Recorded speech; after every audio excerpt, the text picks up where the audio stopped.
So the clotting due to COVID is many times, perhaps even 100 times more than the clotting due to the vaccine. The benefits far outweigh the risks. We know now that COVID itself causes an enormous amount of damage to the body.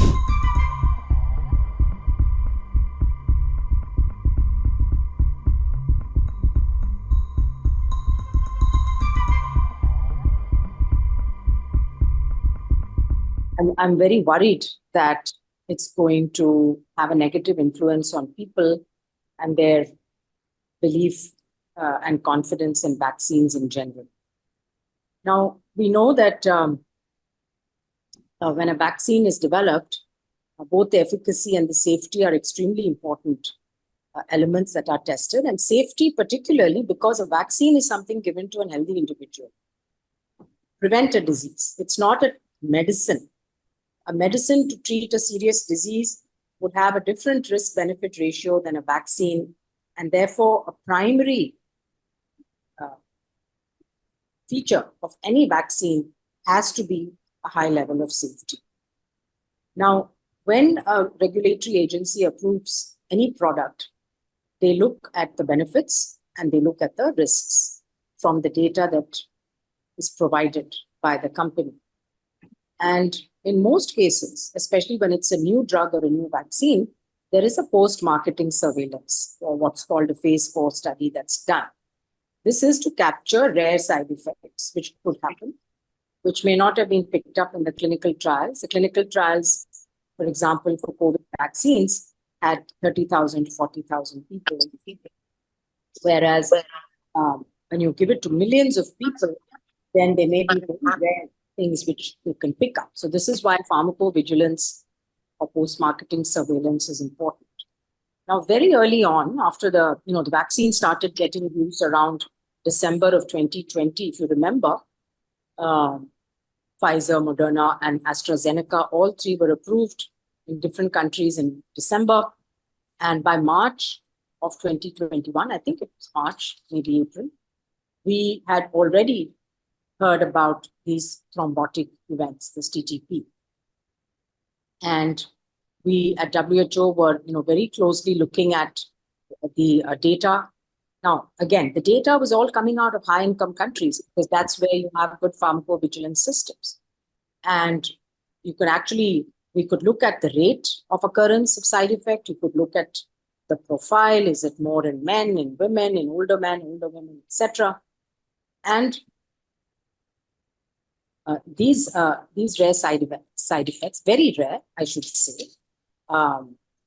different reports from different countries, but maybe somewhere in the range of 4 to 8 per million vaccines. And every regulatory agency, including the WHO, actually looked at the safety profile again, looked at the risk-benefit ratio, and concluded that the benefits far outweigh the risks. Because if you vaccinate 1 million individuals, the number of lives that you would save because of COVID is much more than these side effects that would occur. So that's the first thing. And that has remained the same. So there's been no major change in our knowledge about this side effect. It's nothing new. Yes. Known it from 2020. The second is that we know now that COVID itself causes an enormous amount of damage to the body, not just to the lungs, but to the cardiovascular system, the clotting system, the brain, the nervous system. And we know that not only do people suffer from long COVID, let's say about 10% of people have persistent and prolonged symptoms, but COVID itself, even if you recover completely, your risk of developing a cardiovascular event, risk of developing diabetes, risk of developing a neurological illness, gone up by 2 to 3 times. All of us who've suffered from COVID now have a higher risk than we did before. Obviously, if you also have other risks for a diabetic or a hypertensive, then this is one more risk that is adding on. Therefore, if you look at the risk of clotting disorders due to COVID, infection, severe COVID, and you heard of people in the hospital and who died of COVID, many of them died because of these clotting disorders, a blood clot in the brain, a blood clot in the lung, so on. So the clotting due to COVID is many times, perhaps even 100 times more than the clotting due to the vaccine. And the third thing I would say is that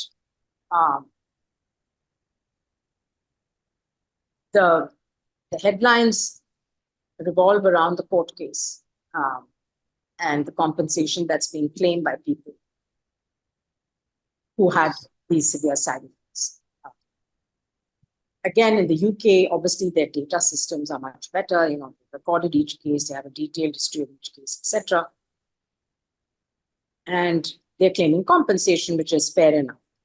It's happened in the past also that people who have these very severe side effects due to vaccine, they claim compensation. At the WHO, during when we set up COVAX, we had already thought about this. We set up a no-fault compensation system globally, where we took an insurance policy for millions, hundreds of millions of people worldwide in low and middle income countries who would be receiving different vaccines. It wasn't just for AstraZeneca. It was to cover all and any vaccine that was supplied through COVAX, that some individual took, any side effect which happened, adverse event which happened, could then be compensated by this global insurance policy. Until I left WHO, there had been no claims. I'm not sure that in the last 1 year there have been any claims. Last thing I would say is that these side effects occur within a few weeks of taking the vaccine. So people who've taken the vaccine in 2021 or 22 need not worry today that they're going to get a clotting disorder. They will not get it because of the vaccine. They could get it because of COVID. Yes, or because of anything else. I mean, these diseases all existed before COVID, right? People were getting heart attacks, were getting strokes, were getting blood clots. And therefore, there are many risk factors. COVID is one more risk factor. But people shouldn't panic saying, I took the vaccine 2 years ago and am I going to get clotting? Well, I can tell you the lessons from my perspective. How many governments, how many people have internalized those and are acting on it is a good question. And we can see what's happening now in the negotiations of the pandemic treaty. There's a lot of push and pull going on there.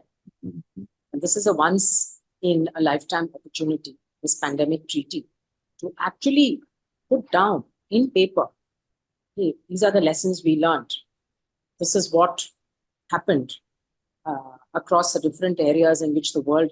So the first thing is, if there's a pandemic, then it becomes a global issue, a global effort. You need global collaboration, solidarity, cooperation. That's the first lesson. Did not always happen in the right way during COVID. So that needs to be fixed. There were issues with trade, there were issues at the WTO, there were issues with compliance with international health regulations, there were issues with sharing of vaccines, as well as other supplies, PPE, etc. Very unfair things happened. So the pandemic treaty is addressing each of those things, like starting with surveillance, how do you share data, R&D, how can you work better together? Once you produce vaccines or drugs, how to share them, international health regulations, how can they be made much stronger? What's going to be the role of WHO? Does the WHO need to have more powers, et cetera, et cetera. So there are many different elements. And of course, the financing for pandemic preparedness, for which there is a fund that's been set up now by the World Bank. About $2 billion have been contributed to that fund. And they've already finished one round of grants and they're going into their second round. So that's for countries to apply and say, we want to strengthen our preparedness and resilience. And so we're asking for this. Now, let me just very quickly tell you the lessons for me. First lesson, number one, science is going to get us out of problems. We have to invest in science.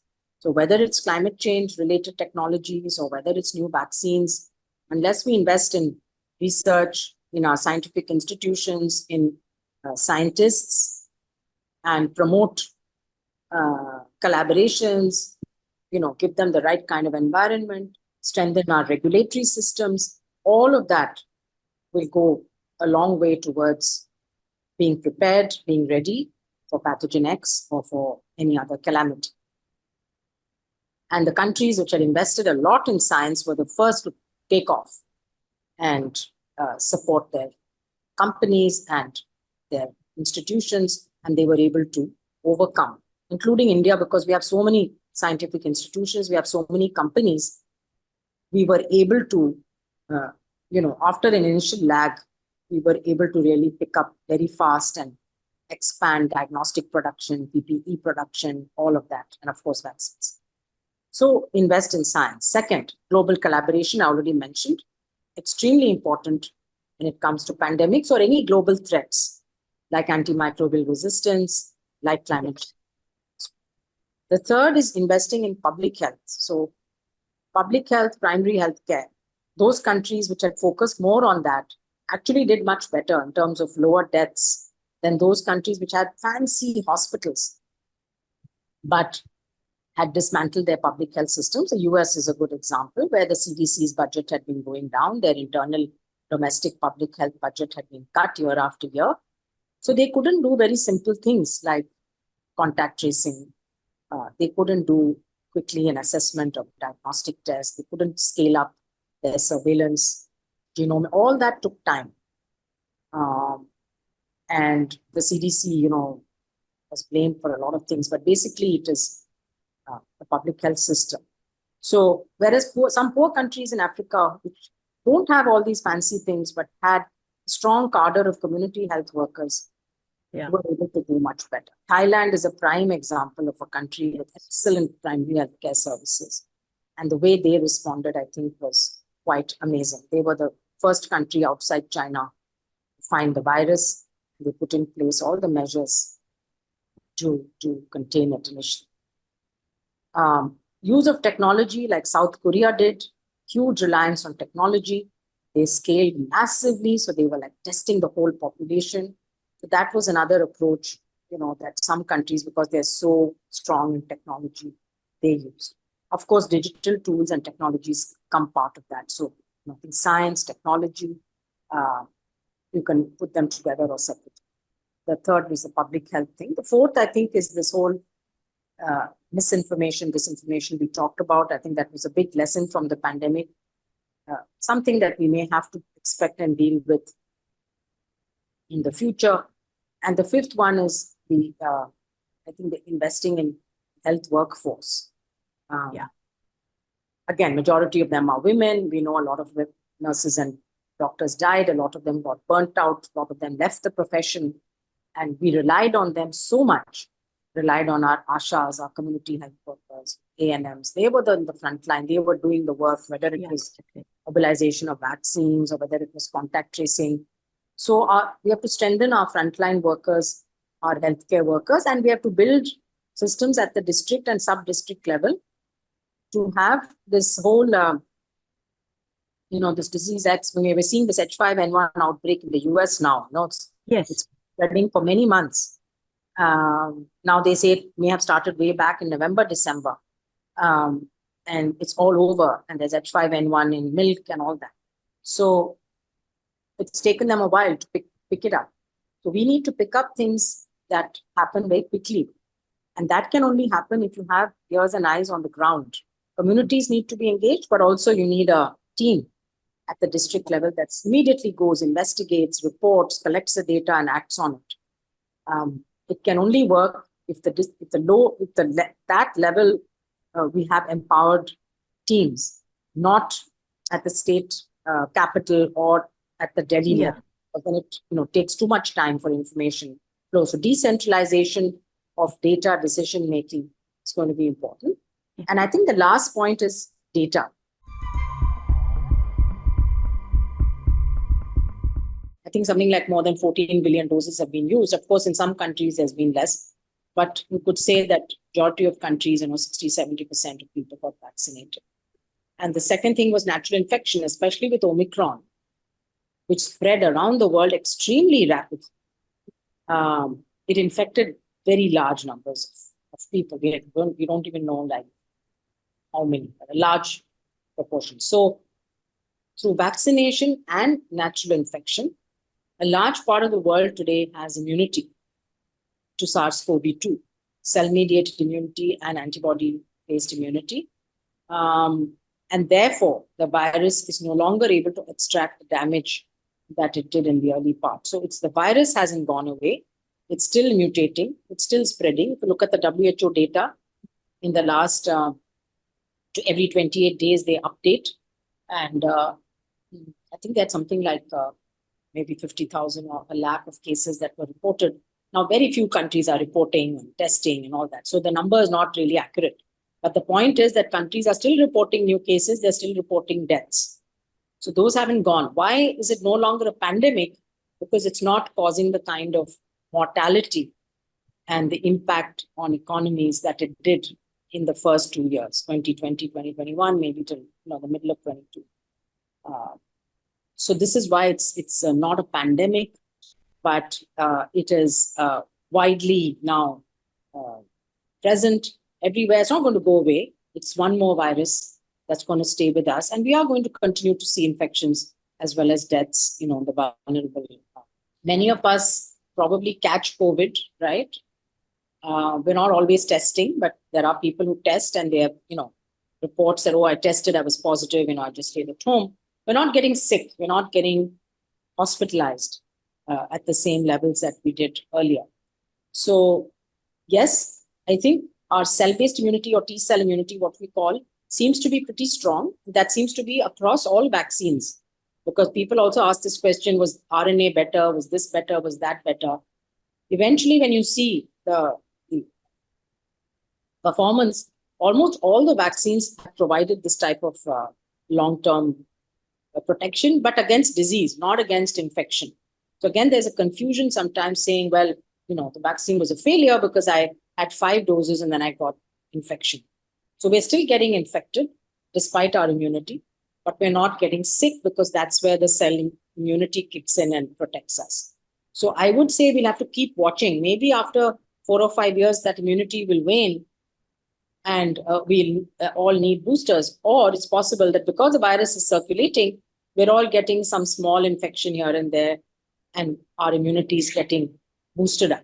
So I think we do need those studies to be done to inform us as to our level of immunity, like, year after year. So one always hopes that health will become a political priority across parties. And one has always hoped that that would happen, and more so after we've suffered a pandemic. But as Dr. Tedros used to say, and he predicted that we would go through this cycle of panic and neglect. Panic when we're in the middle of something terrible. And then as soon as we are a little comfortable and we're out of that, or we think we have some solutions, then we go back into neglect. And I'm afraid that's happening all over the world because other things, other priorities have come up, whether it's conflicts, whether it's, trade wars, whether it is economic issues, again, related to some of the wars that are going on. And we don't see that focus on health. I was happy that this time in the World Bank, IMF spring meetings, that the President Ajay Banga, he's of course talked about a livable planet, sustainable lifestyle, but he also focused a lot on health. They've made some special announcements on clean air, on supporting countries that want to improve their air quality. He talked about nutrition. I think Brazil in their G20 is going to have a big focus on hunger and nutrition because the number of hungry people is growing globally. So, but on health, countries are looking, I think, internally to see what the lessons have been learned and where they did well and where they didn't do well, and hopefully making some efforts to bolster this. But for India, I think we definitely need to increase our investments, as has been recommended in the National Health Policy, and we need to make universal health coverage, a priority for every political party. I think from the perspective of the politicians, it is, let's say, more rewarding to invest in facility which is very visible, right? You build a big hospital, it's very visible, and you can get credit for that from the local population. Investing in preventive healthcare is completely invisible. It's about making the right policies, the right laws, implementing them, let's say regulation of food, unhealthy food, and there will always be lobbies that one will have to deal with for each of these issues. So it's doing the hard work behind the scenes. We talked about community-based surveillance. We talk about building up a public health cadre. Very few state governments still have a public health cadre or a public health department. This, again, in the National Health Policy of 2017, it was recommended that every state build a public health cadre. We have to implement also the what's it called, the rules on the Clinical Establishment Act. Even that has not been done. So private hospitals continue to exploit, the average patient. And out-of-pocket expenditure in India, though it's come down from, it was around 60%, I think it's now down to like 45, 46%. It's still extremely high. Yeah. 46% out-of-pocket expenditure is very high and pushes a lot of people into poverty. So while it may not be politically the most attractive thing to do, ultimately, I think for the health of people, it is the most important thing to do. There's nothing more important. And countries that have done it, again, I quote Thailand, where they actually invested in an organization for health promotion and disease prevention. And that's funded by taxes on tobacco, taxes on alcohol, taxes on sugar. So you tax unhealthy things, and then you bring that tax into health promotion. I think that's a very good way forward.